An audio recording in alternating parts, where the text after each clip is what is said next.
យាយភាសាអើយភាសាខេមរាអក្សរសាស្ត្រដូនតាគួរឲ្យស្និទ្ធស្នាលអោសំលេងរីផ្ដាំកូនត្រូវចងចាំ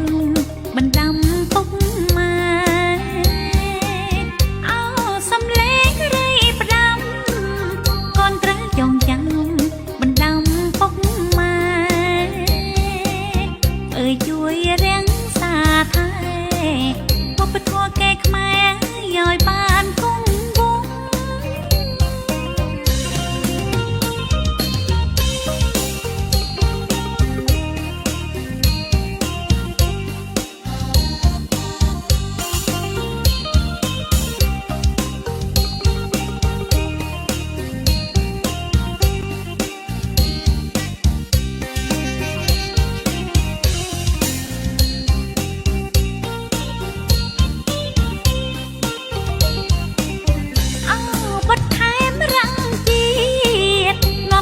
ไม่គ្មាននិយាយភាសា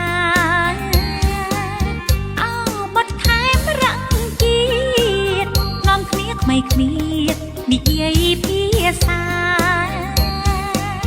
អើយភាសាខេមរា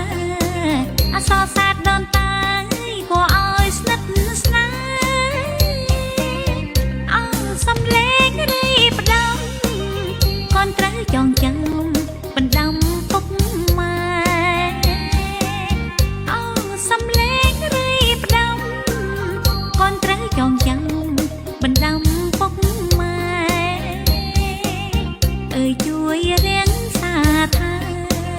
វប្បធម៌កែខ្មែរឲ្យបានគង់វង្ស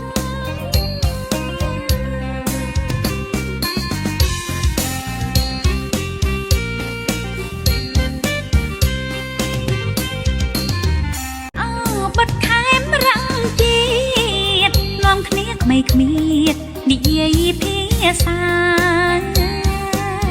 អោបត់ខេមរងជាតិនាំគ្នាគ្មា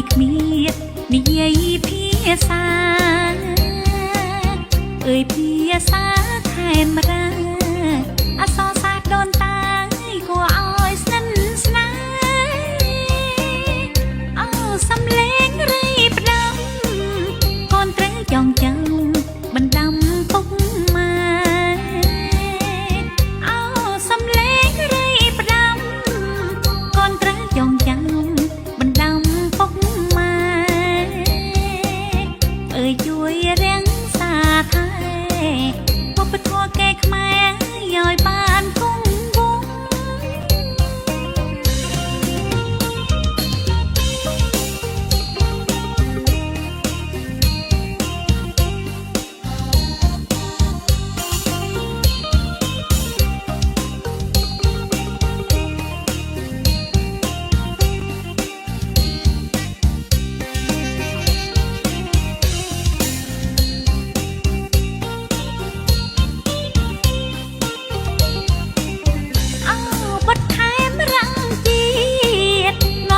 ไม่គ្មាននិយាយភាសា